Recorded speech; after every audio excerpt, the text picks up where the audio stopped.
Bree, whichever you want to call me, which one is easier for you.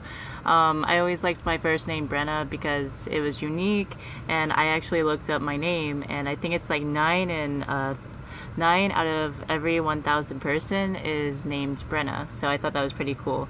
Or I go by Bree because it's a lot easier and people don't butcher my name. But anyway, so I'm creating this video because I thought it would be kind of cool. You know how some people they create videos that's geared towards singing, that's geared towards dancing, some kind of artistic ability, and they get known for it. And I'm sure that the reason why I'm creating this video, I mean, maybe it won't get a lot of recognition, and that's fine for me. You know, I really don't care.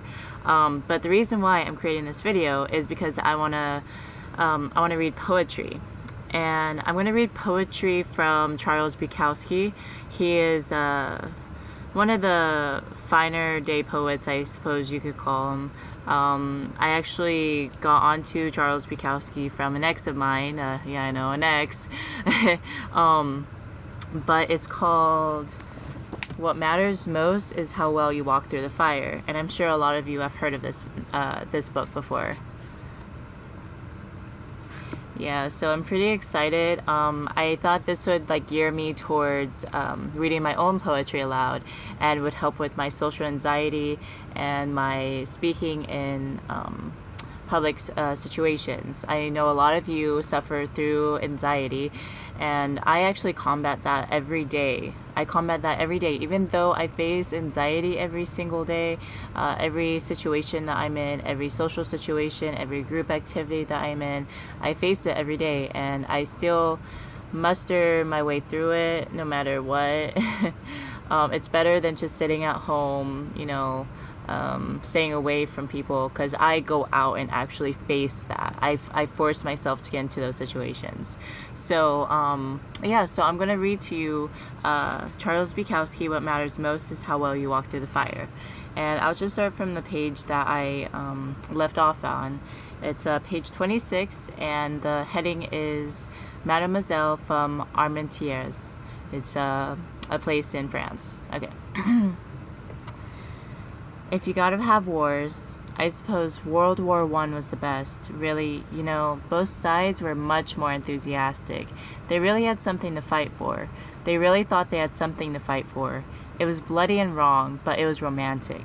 Those dirty Germans with babies stuck on the ends of their bayonets and so forth, and there were lots of patriotic songs, and the women loved both the soldiers and their money.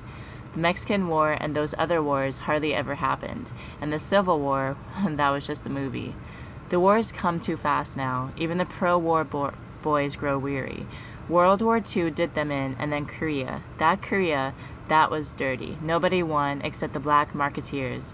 And bam! Then came Vietnam. I suppose the historians will have a name and a meaning for it, but the young wised up first, and now the old are getting wise. Almost everybody's anti-war. No use having a war you can't win, right or wrong. Hell, I remember when I was a kid, it was 10 or 15 years after World War I was over. We built model planes of Spads and Fokkers. We bought Flying Aces magazine at the newsstand. We knew about Baron Manfred von Richthofen and Captain Eddie Rickenbacker. And we fought in dream trenches with our dream rifles and had dream bayonet fights with the dirty Hun and those movies full of drama and excitement, almost good old World War I, where we almost got the Kaiser. We almost kidnapped him once, and in the end, we finished off all those spike-helmeted bastards forever. The young kids now, they don't build model warplanes, nor do they dream, fight, and dream rice paddies. They know it's all useless, ordinary, just a job like sweeping the streets or picking up the garbage. They'd rather go watch a western or hang out at the mall or go to the zoo or a football game.